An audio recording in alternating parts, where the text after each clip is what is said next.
Hello， 大家好，我是说装修的小李哥。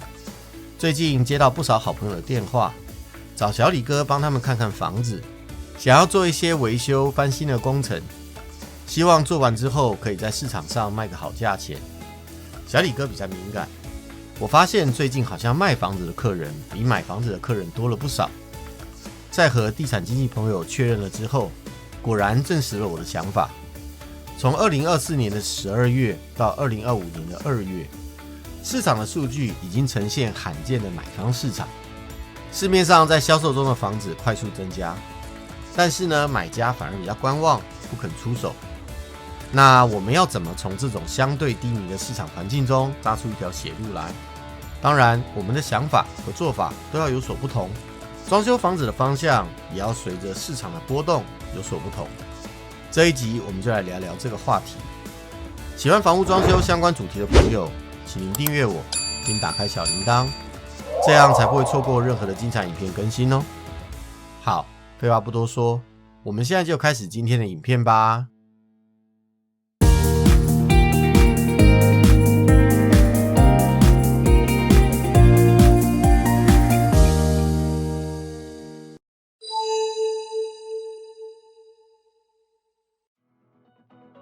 首先，我们要把所谓的装修分成维修和翻新这两个部分。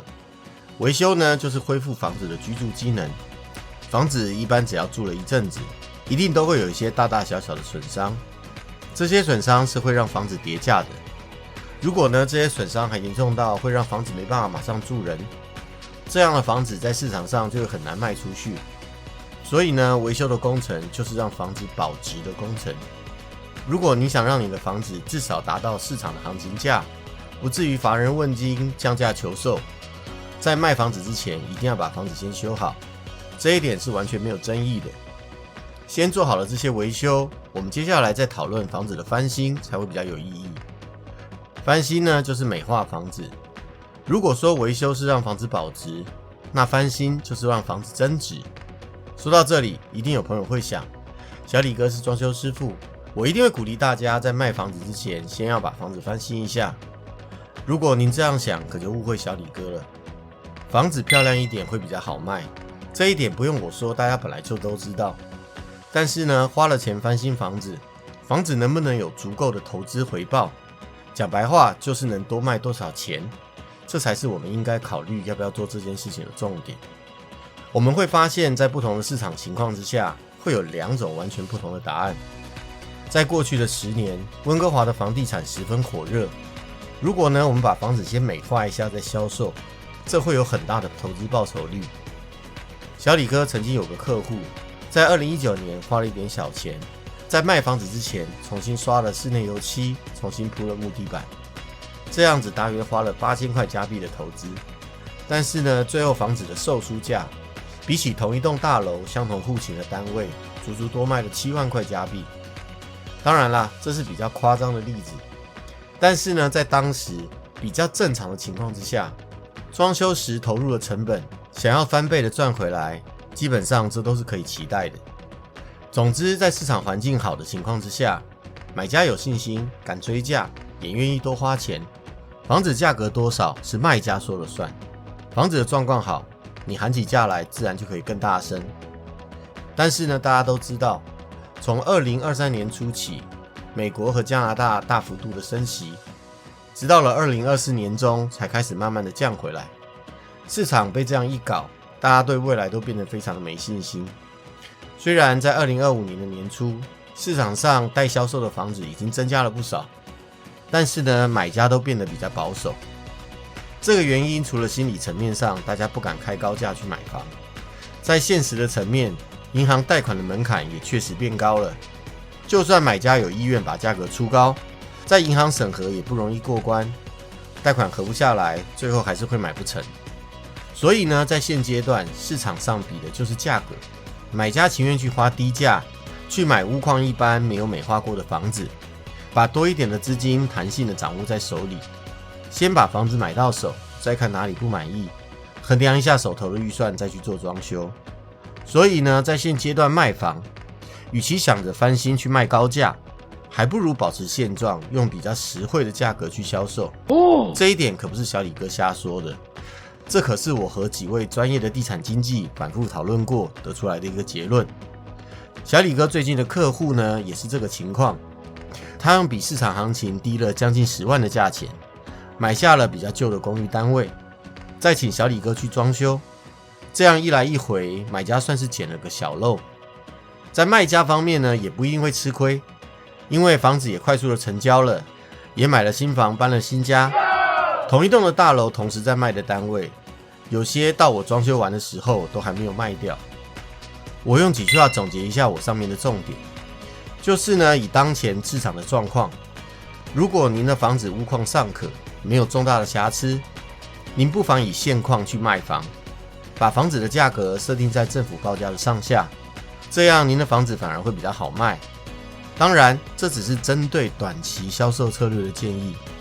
如果您对卖房子有一个比较中长期的规划，那我们当然就要考虑更深入的问题。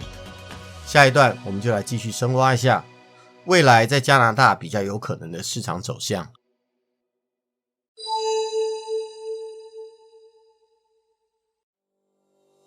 我先说结论，不论目前的市场有多震荡，加拿大的房地产市场长期都一定是看涨的。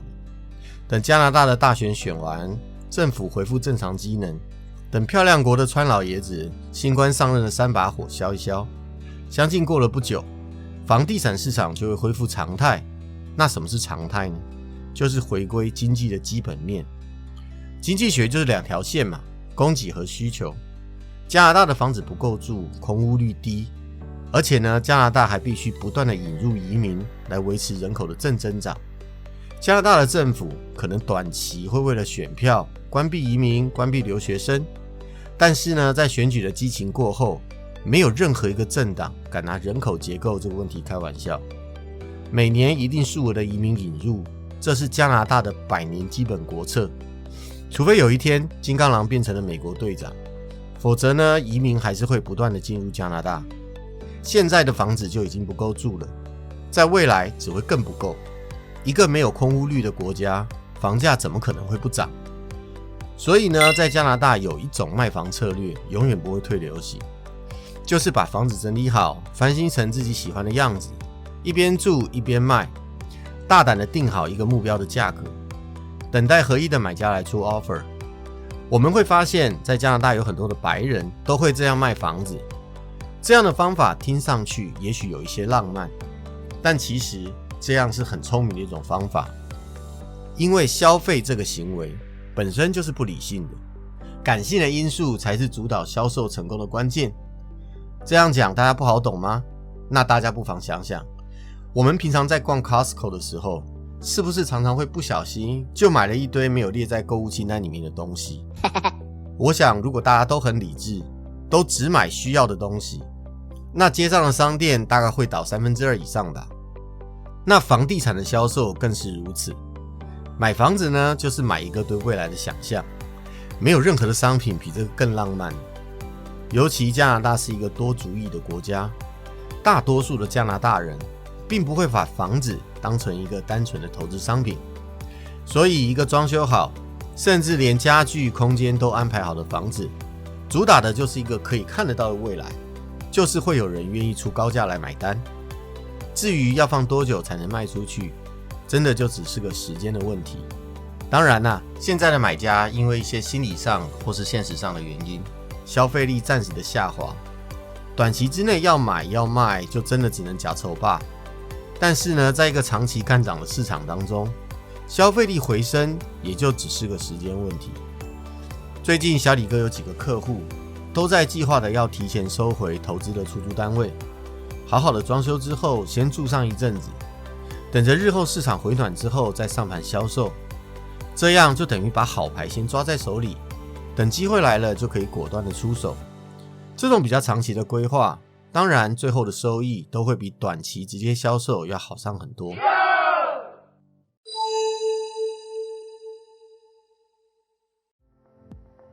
不管您售房的计划是怎么样，什么时候决定要卖房子，小李哥这里一定要强调，房子的损伤是一定要维修的。大多数的维修像是水管漏水啊、电路不通啊、墙上有破洞等等，这些大家都知道，我就先跳过不谈。小李哥这里主要是想提醒大家几项我们比较容易忽略的部分。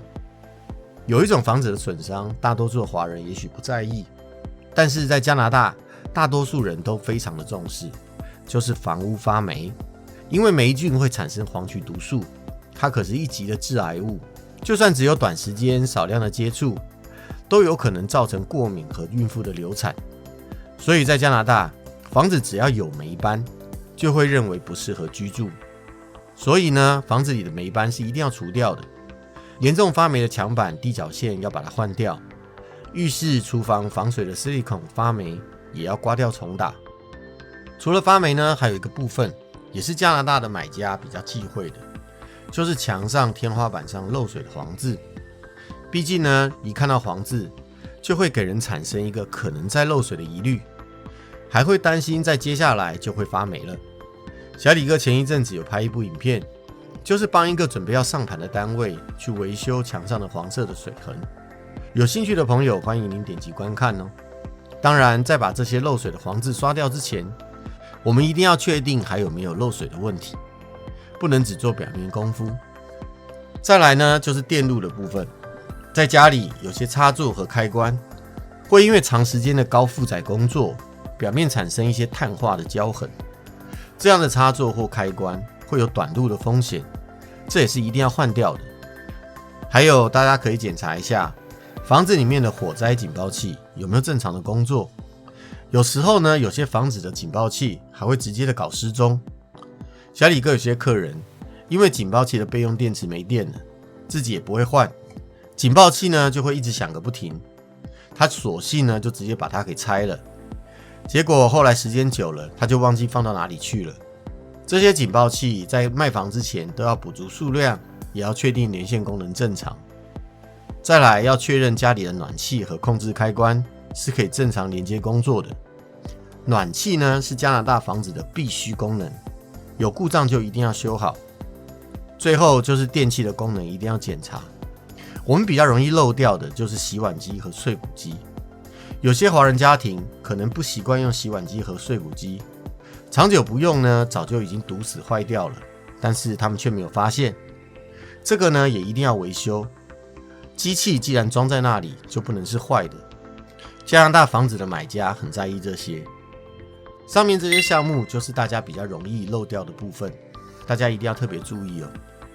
小李哥在前面已经和大家分析过了，如果您要在2025年初这个时机点去卖房子，又希望房子可以快一点的卖出去，您不妨把重点放在价格上，后续的翻新工程就可以考虑不做了，直接上盘销售就好。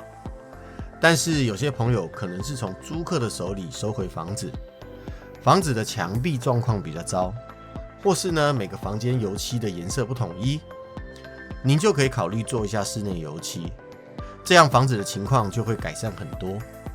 大家在找油漆师傅的时候，一定要问清楚有没有包括墙壁伤口的修补，有没有包括门，有没有包括窗框和地脚线。装修的报价有时候猫腻有点多，大家一定要特别的小心。大家一定有注意到，今天小李哥分享的重点，主要是想帮助一些在近期想要卖房子的朋友，抓住一些房子维修的重点，在市场价格相对不好的现在，用相对比较可以接受的成本，顺利的把房子卖出去。但是如果您是属于那种长期投资型的朋友，您可以放眼在2025年中之后再出手。现在呢，您可以趁着年初材料相对的低价，好好的翻新美化你的房子。至于要做哪些翻新，才能让你的房子大幅度的增值，这个我们就留到下一集再和大家分享咯。好，今天我们就说到这边。如果您住在大温地区，如果您有装修的需要，您可以直接在下方留言给小李哥，我可以给您最直接的帮助。如果您住得比较远，有任何的装修问题，也欢迎您直接留言，小李哥会尽可能给大家最详细的回答。当然，请您一定要持续的关注我的频道，并且分享给您的好朋友。最后，祝您平安喜乐，我们下一集影片再见咯，拜拜。